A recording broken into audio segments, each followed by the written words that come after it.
Inflation is a beast that can be hard to tame if it is out of control.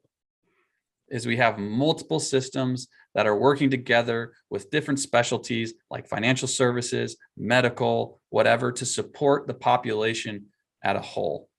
And if we all wonder and think how great it is, but we never take a look back at that the human race has the exact same ecosystem built in a different way. And I think I go back to Nathaniel, is that it's complex and it's sensitive. So it's hard to predict. It's hard to know, because one little change can cause a ripple effect across the ecosystem. And I think COVID was a really, really good example of that, of how sensitive things actually are. And I think, as Nathaniel mentioned earlier, we have only gotten more complex from a globalization standpoint, and that it's going to be sensitive and increasingly sensitive over time. But what we have to realize as a human race is that we all technically work together. And then if we work together in unison, it can be very, very fruitful. And if we don't, it can also be destructive in a lot of ways. Welcome to Critical Thinking Required, hosted by LBW. This podcast is intended for free thinkers, entrepreneurs, and knowledge seekers. Join us as we discuss relevant financial topics, explore with guests their financial journeys, and engage with experts in industries such as space, media and entertainment, real estate, and many more. Buckle up and enjoy the ride. Welcome to Critical Thinking Required. You're with your hosts, my two business partners, Nathaniel Leach and Dan Weiss. And yes, this is Tim Bickmore speaking. Today, we are going to do our quarterly update. So this would be for Q4 of 2021. We got a lot of different topics on board. I'll let Dan explain that once he kind of drives this ship. He's going to be leading the conversation today. But before we get into our convo, please, if you enjoy our stuff, subscribe, like, and share. We'd really, really appreciate it. We're all over the place. Dan, this is the first podcast of 2022. Want to lead us off on what happened in Q4 of 2021? I would be happy to, Tim. So usually when we formulate these things, we think about questions we've been getting a lot from people. We get a lot of questions, great questions, keep them coming. Some of them have some similarities. So let's talk about a couple of these things. And what I'm going to do is just throw a couple things out to Tim and Nathaniel. We're just going to hash it out. Probably top question that we're getting these days that we haven't talked about recently is inflation. So the Fed has made a recent statement, still call it recent at this point, addressing inflation, and people are asking a lot more questions about concerns over inflation. Gentlemen, what has the Fed stated, and what does this mean? And actually, too, why don't we go into some of the factors playing into inflation, such as tariffs and like supply chain, a couple things that are really pushing that topic of conversation, please. So here's where I'll take the Fed's perspective first, and then I'll let Nathaniel jump in and talk a little bit about it. So the Fed did come out with their minutes. I believe it was in December 15th or 20th, somewhere around there, where they came out with their Fed minutes. They're coming out with another conference, I think January 25th, or the week of January 25th of this year. So we can talk a little bit about what they just said most recently. Obviously, as many people know, inflation has picked up. A lot of people can feel it. A lot of consumers can feel it, and a lot of different aspects of life. Housing market is a really good example of an asset class that's really increased for a lot of different reasons, which Nathaniel maybe could hit on when it comes to supply and demand. You can also feel it. Even people talk about it at like the grocery store, just different items, what things are costing these days. So what the Fed is doing, obviously, is their mandate is to watch what the consumer price index is doing, so inflation.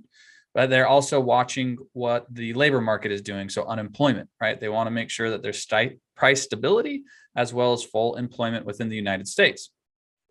So because we see some inflation, that has been an indicator. They have changed their mandate in the sense they want to see over the long run 2% inflation, which means they were going to allow the economy to run higher than 2% for some time because the average over the long run was quite low. So in order to get the average up, we needed to run high for a minute.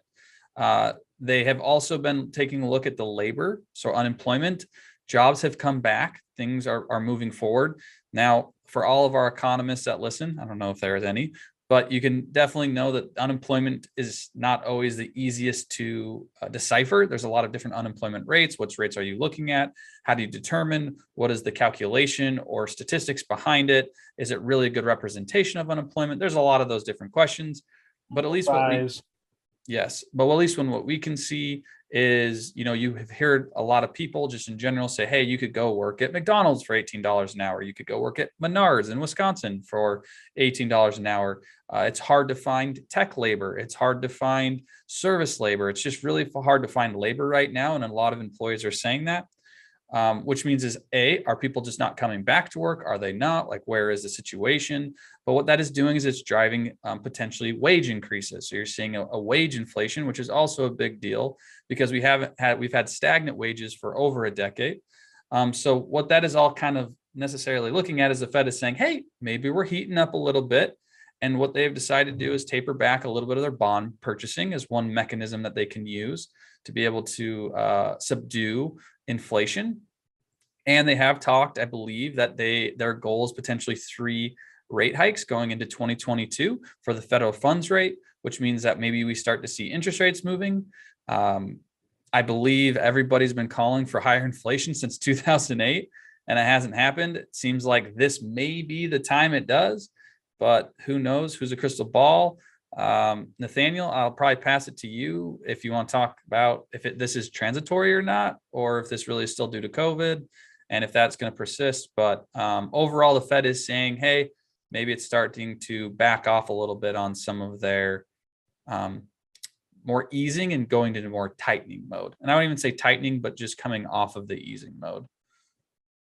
Yeah, that's a very accurate way of saying that, Tim. Coming off of the easing mode is a great way of categorizing it, because we've been riding so high in terms of how much liquidity and money has been pumped into the system for so long that it's only now that we're finally seeing some inflation come through.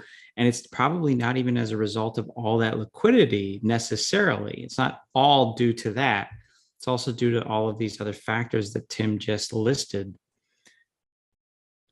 I don't know if this is a short-term or medium-term or long-term phase with inflation. I think there's a number of factors that would, but if I had to pick, I guess I would say medium-term, because COVID caused a collapse in demand, obviously. And now with things beginning to reopen, have already been reopened. I mean, we all know the story.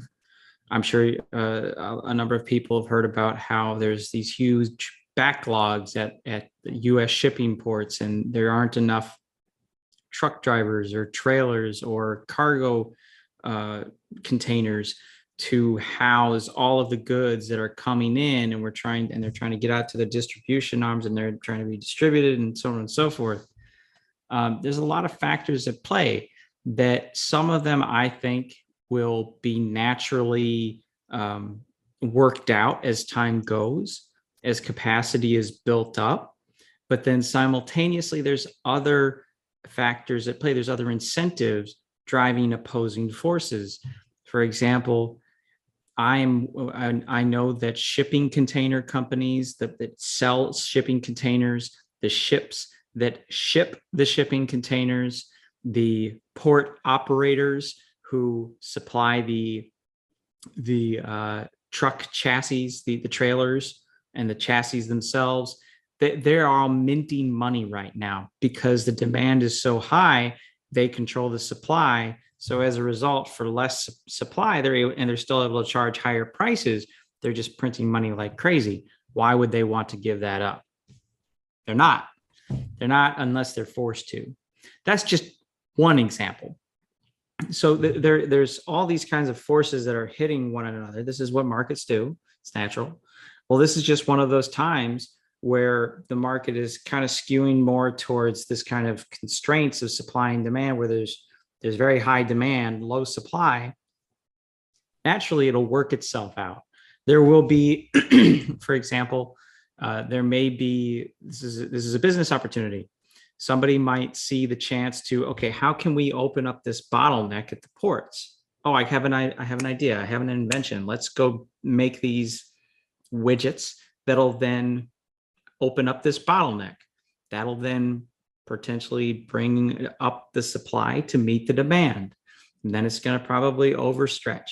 That's what the markets do. They figure out the right balance to make things work for them. That's what's happening right now. And the question is, how long is this going to happen? No clue. Because there's just so many.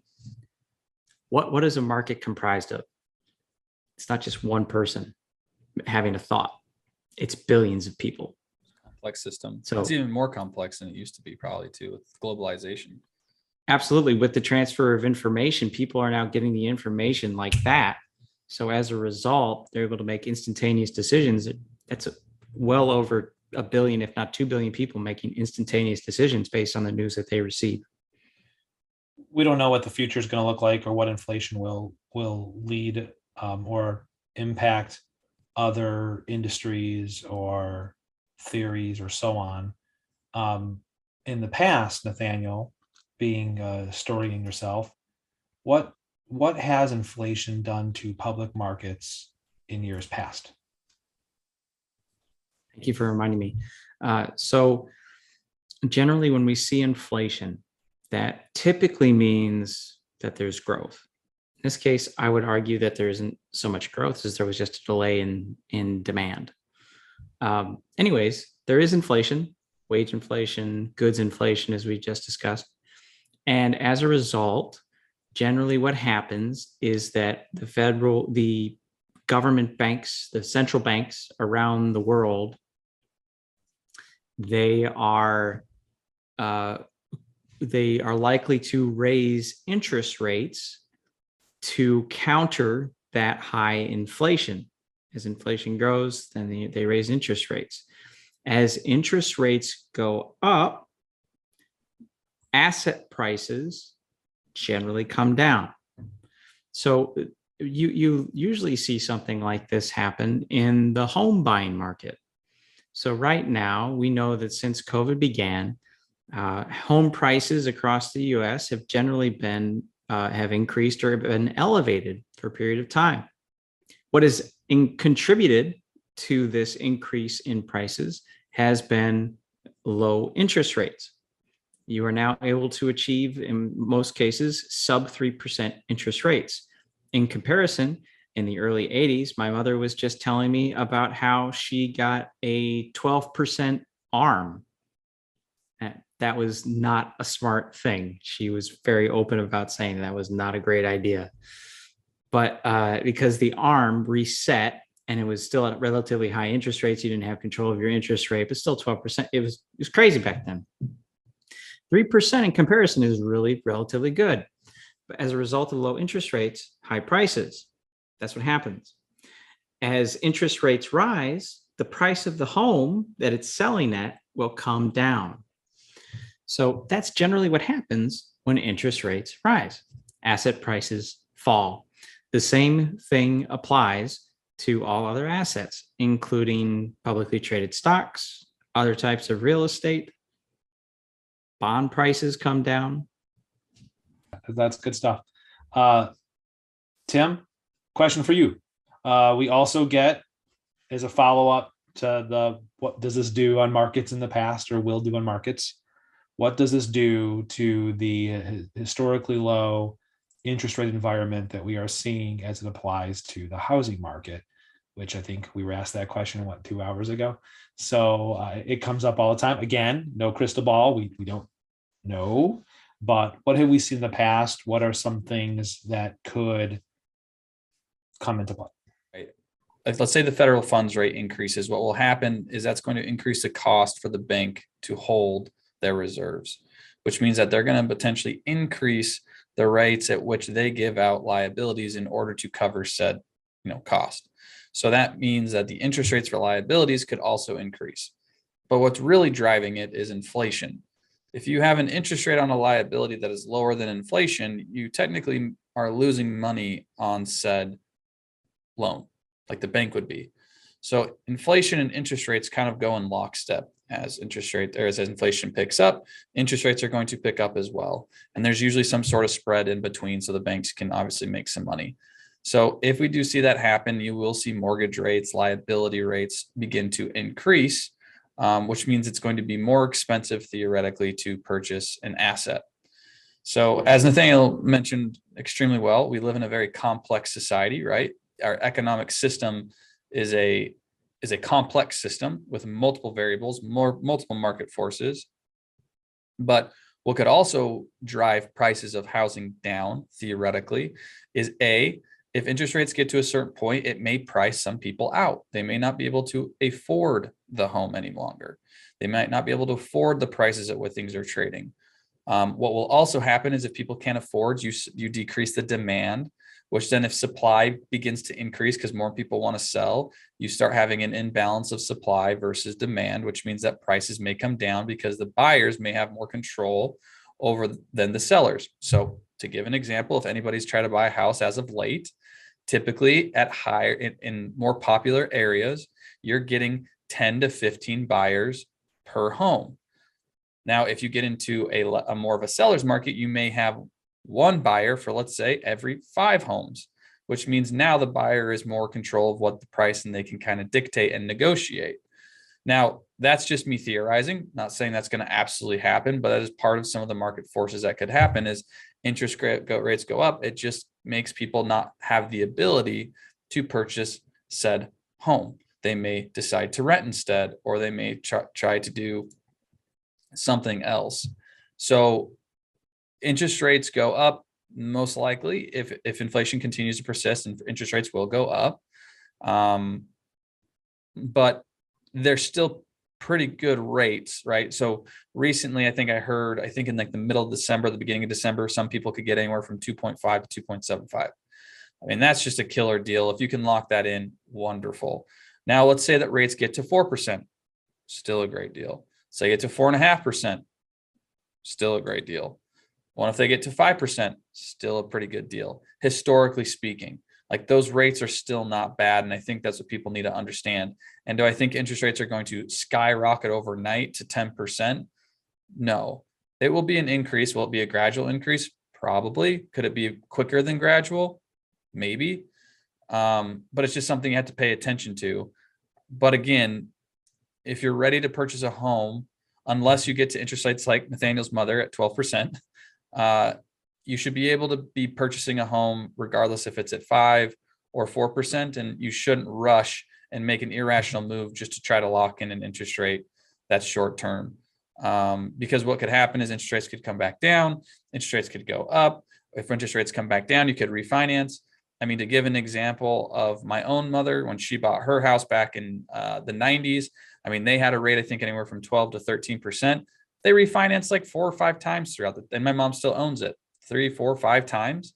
So as interest rates move, you can still refinance. Yes, it's going to cost you money and, fees and different things, but it doesn't mean you're completely locked in. If interest rates do come back down, you can always refi. And if you're in the home for the long term, that refinance may make sense. But if you're only looking to be in a house for like 2 to 3 years, maybe it just makes sense to wait if interest rates are higher until you have the ability to get into the more of the dream home that you'd like over the long run. So just depends. You just have to pay attention to it. It's part of the process. Sometimes you win, sometimes you lose. Thanks, Tim. And Fanny, thank you too for your comments just before, Tim. There was legislation, lots of legislation this year that was proposed, of which a number of things could have happened that didn't, but we spoke a lot about. So we thought we would take just a second to talk about some of the things that didn't happen. So I'll throw that out. If you gentlemen can name a few things that we talked about that didn't happen, at least not yet. I'll choose one. on the chopping block for, believe it was going to be built into Build Back Better bill, was the elimination of what is considered a backdoor Roth contribution. They're going to try to eliminate that. So people could not, essentially what happens is people will contribute to an IRA as a non-deductible contribution and then convert that money into a Roth account. They were going to try to eliminate that going into 2022. It did not go through, but as Dan mentioned, I don't know that it won't come back on the chopping block, depending on who's in house or what administration's in. That is something that did come through. Another estate planning conversation that was put on was what's the step up in cost basis at the date of death. So, for example, let's say that Dan owns his house, and Dan owning his house, Dan passes away, and he then passes it, let's say, to his daughter, Leora. She would then have the ability to step up the cost basis up to whatever the value of the home is, the time of Dan's death. And then she could theoretically sell it for no capital gains. So she wouldn't have to pay any taxes on said gain and still receive those proceeds. The administration was trying to eliminate that from an estate planning perspective. That also did not go through. Trying to think what else. Those were really the two big ones off the top of my head. Nathan, do you have any ones? What about you, Dan? I'll throw one in there that we got a lot of questions on. So student loans. Yes. Supposed to come back into play at the end of this month, January. And they have been deferred, delayed now until May. Yes. Which in a lot of conversations in the last 2 years around student loans and the ability for forgiveness, we were actually just talking to this with somebody earlier today. And, Gary actually made the comment, do you think they'll ever do it? I don't know. I wouldn't put it, I think it depends on who's in administration. And I think it depends on the policy. What really makes me curious is I'm surprised of how far it's gotten, like how far the conversation's actually moved.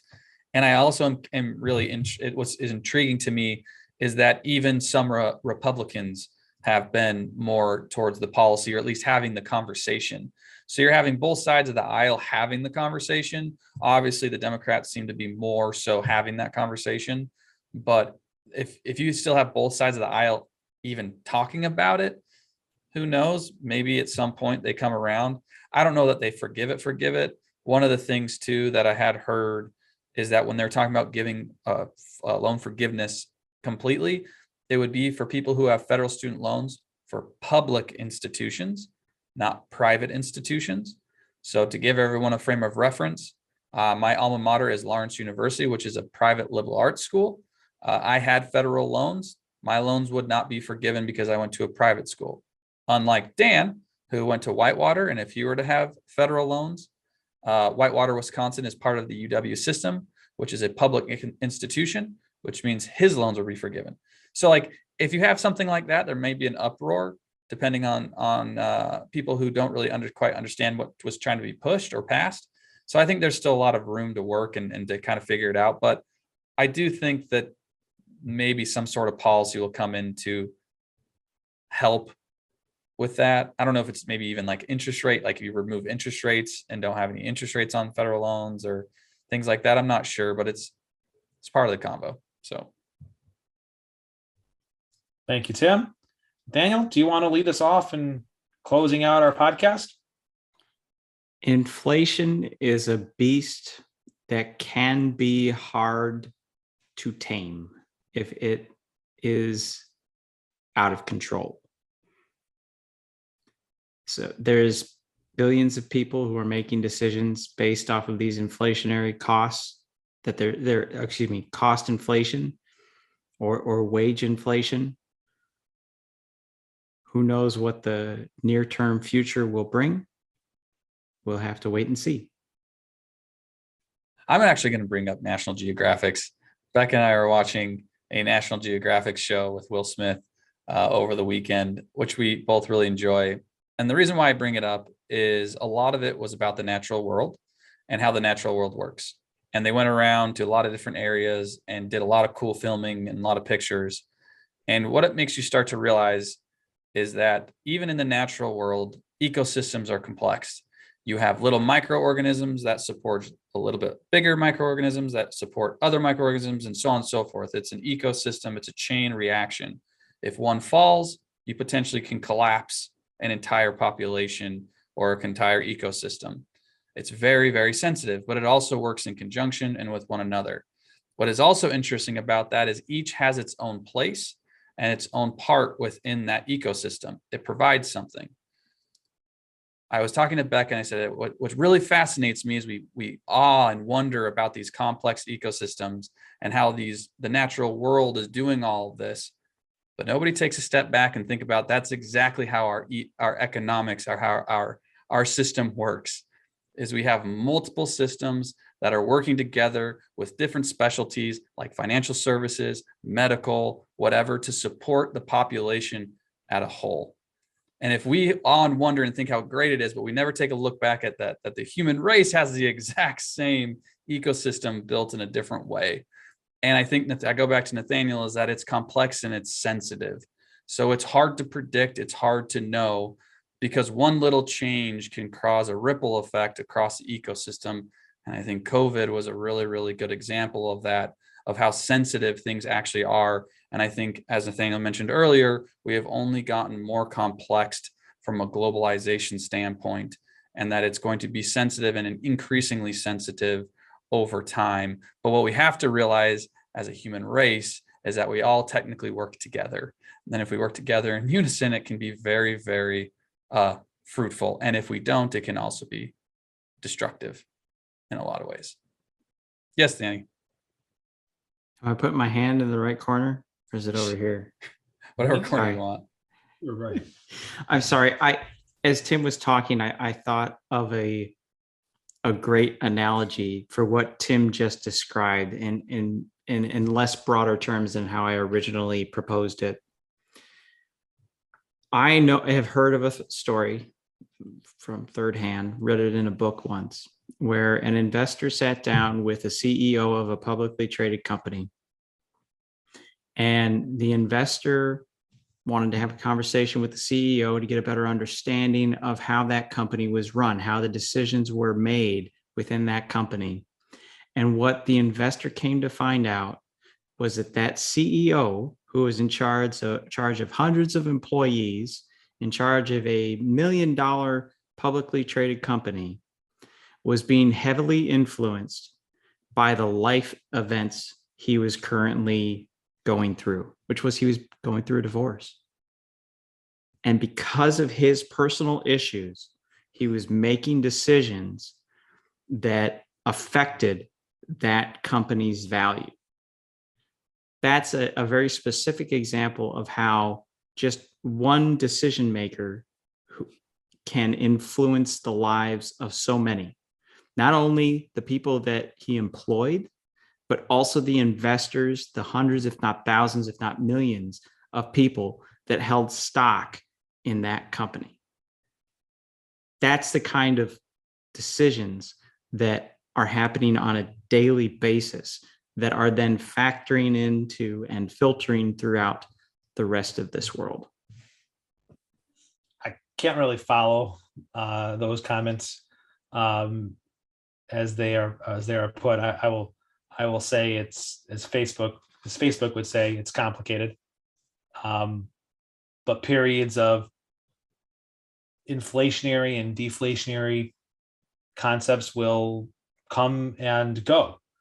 As Eugene Levy would say in American Pie, it's a perfectly normal thing.